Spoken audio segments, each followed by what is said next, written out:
question because it's been coming up in a lot of conversations. I think especially now as we move into summer and people are like, oh, I'm going on vacation or I'm taking a break. Here we are summer and I haven't done all the things that I was going to do back in the spring. And as I mentioned in my email out to y'all, the plural priorities didn't even exist until like 1967. I think NASA actually might have come up with it. And there was a kind of a linguistic pushback from the world of people being like, no, it's a singular thing. And it's really awkward to have a singular thing suddenly be like, oh, this most important thing is now most important things. Oh, all the things are important. Everything I'm doing is important. I don't have a number one thing. I've got 5 number one things. Certainly in the world of life coaching, I am not a life coach, but I play one on TV. They'll show you that wheel of life thing. You know, how are you doing spiritually, physically, emotionally, professionally, financially, blah, blah, blah, blah, blah, blah. You're supposed to sort of grade yourself. I don't know about you, but that makes me feel tired before I even start. Oh, yeah, that needs to be worked on. Oh, yeah, that needs help too. Oh, I should really get to that. And all of a sudden you're completely banana pants. How do you know? How do you know where to focus? How do you know where to spend your time? How do you know what to do? So I'll put that question to you guys. How do you know what to do? I know a lot of you just prioritize by default. Whatever's in front of you right this second is the thing that needs doing. The thing that's most urgent is the thing that you do, when we all know that urgent and important are 2 very different things. And what we find is that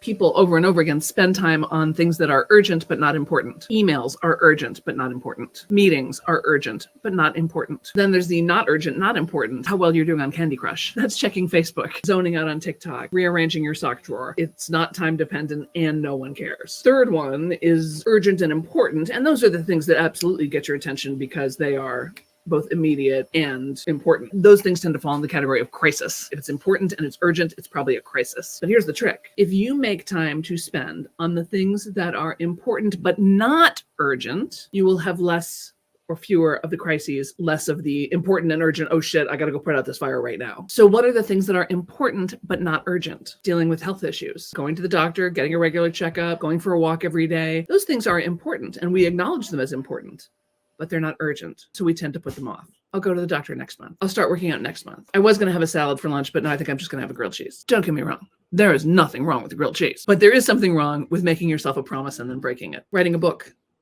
is important, but not urgent. No one's waiting for it, but it's incredibly important. The effect it could have on you, your life, your clients, your people, your business, your world, epic, but not urgent.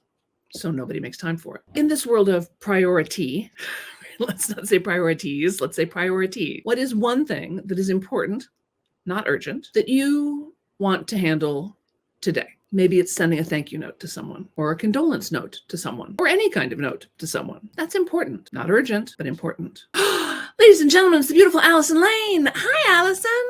Allison is my hero. Speaking of thank you notes, part of the reason I thought of it, Allison, is because I have listed on my list of things I want to get done today is sending you a thank you note for Allison emceed my book signing event at Breakwater Books in Guilford on Sunday, and she has been just an unbelievable help this entire book launch. So if you've got a book that you're working on, if you've got a book proposal that you're working on, if you have got a book launch that you're working on, go to Allison Lane Literary, and sign up for whatever she's got, because the woman's a genius. She says, oh my God, I have lots of clutter with so many nail polishes. To some people, having a lot of nail polishes is not important and not urgent. Like, it's not that big a deal and it doesn't bother them that much. There's no reason to, get into it. My sister keeps saying, like, we should do something about your basement. I'm like, why? There's plenty of space down there. There's plenty of room. Is it a crisis? There's not critters living down there. There's nothing expensive that's getting damaged because it's not being stored properly. To her, because she's got a stronger need for order than I do, it feels important and urgent. For me, it feels neither important nor urgent. And it's my basement, so I get to decide. So yeah, what is one thing that is important but not urgent that you are going to do today?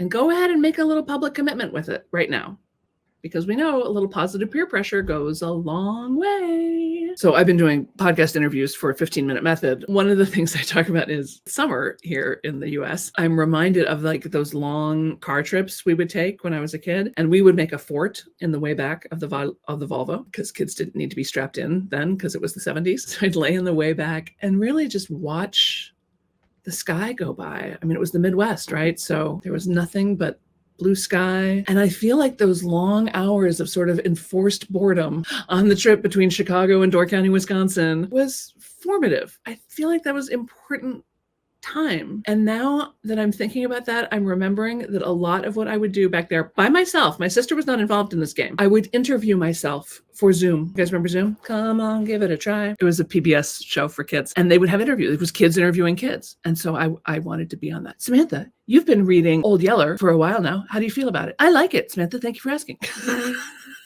And now here I am getting interviewed. Who says childhood dreams don't come true? Maya says, I heard priorities at first. Bum, bum, bum, bum. Yes, seduce yourself with your priorities. I like it.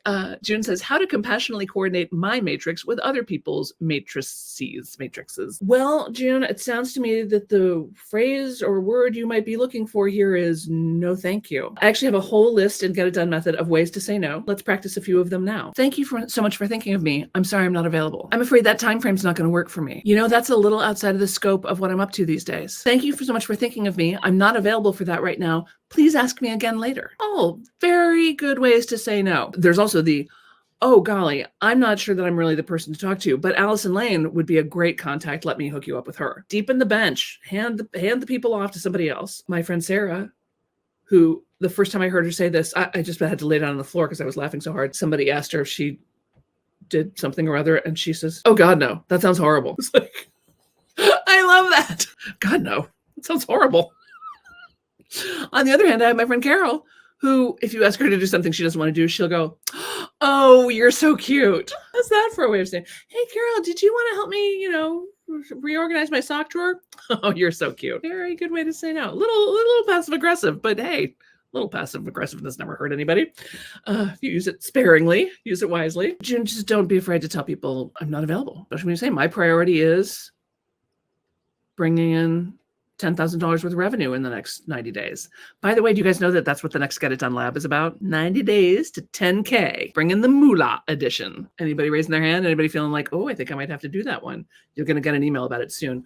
We're also going to start having some sort of like little group campfire discussions around finances. That's going to be free, a little just sort of group mastermind thing. What else is going on? We've still got the practicum, 15 minutes a day, another fantastic way to lean into your priority. I will tell you, when I was working full-time as an actor, as you might imagine, the things that you can do to promote yourself as an actor, my rule for myself was I have to do one thing a day for my acting career. Just one. Sometimes it was more than one, but I had to do one. And sometimes it was really obvious. Oh, I'm dropping a thank you gift off to this casting director. Oh, I've got class. Oh, I've got a rehearsal, right? These all count as one thing.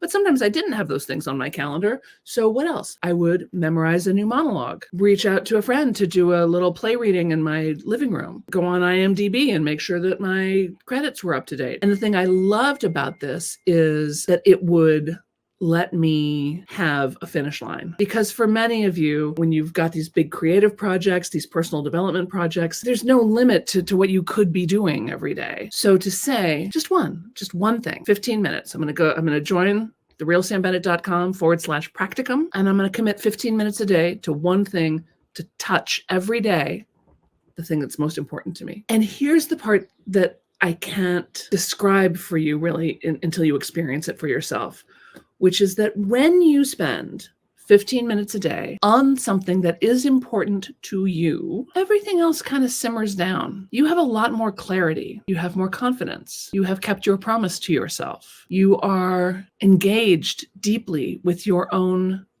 self. Remember the last time you fell in love with somebody? It might be a minute for some of us, but remember how like all of a sudden everything else was fine.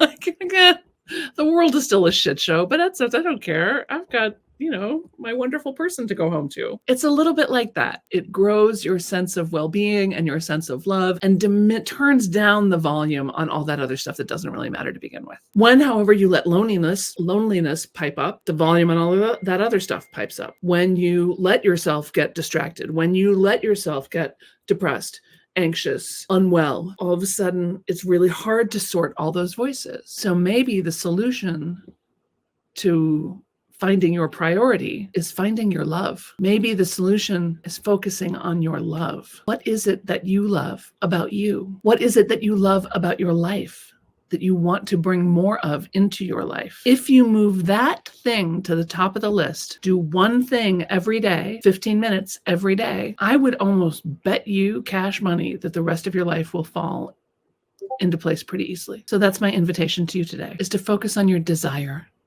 Focus on your love. Focus on the thing that makes your heart go pitter pat, pitter pat, pitter pat, pitter pat. And I know everything else is important too. I know the checkbook needs to be balanced. The bills need to be paid. The kids need this, the blah, blah, blah, blah, blah. I know if you take 15 minutes away from all this other crap that's pulling on your sleeve, is it really going to, it's not going to change that stuff. You've got 15 minutes to play Candy Crush. You got 15 minutes to dick around with this or that or the other thing. I bet you could take 15 minutes for something you love. And I bet you would see a disproportionate return on that investment. So that's my thought for you. Join me here next week.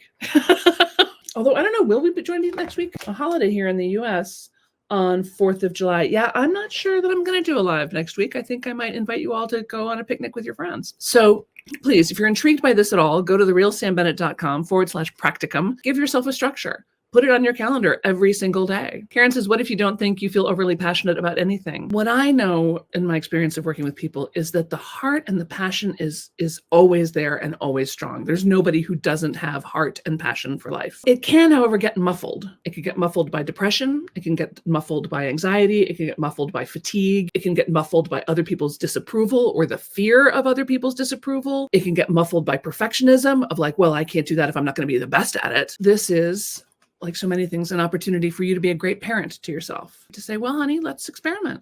Let's play around. I would also guess, and I talk about this in 15-minute method quite a bit. There is something that you've always been kind of oddly interested in. Like maybe nobody else in your family or friend group is into it, but you're really into it. You read a lot about it. You watch documentaries about it. You want, your friends are like, you're going to drive where to see an exhibition on what? And you're like, oh, I know, I can't wait. Whatever that is for you, right? If someone were to wake you up at 3 a.m. and say, hey, we're going to go do this thing, you would be like, yeah, oh, I'm coming. What is that thing? What is that thing that 9-year-old, in the way back of the Volvo would love to do? Do a little dance, make a little love, get down tonight. All of these things are available to you. Laura says, my heart needed this. Thank you. My pleasure. My pleasure. You guys are great and your passion matters. So maybe it's 15 minutes communing with your animals, the ones that are chosen you, right? Let's take a breath together. Let's inhale, 2, 3, 4, hold, 2, 3, 4, 5, 6, 7, out, 2, 3, 4, 5, 6, 7, 8. Thank you all so much for being here. Check out the practicum, therealsambennett.com/practicum, and I will look forward to talking to you soon. Mwah! Have a great day, everybody. Do what matters to you, okay? Okay.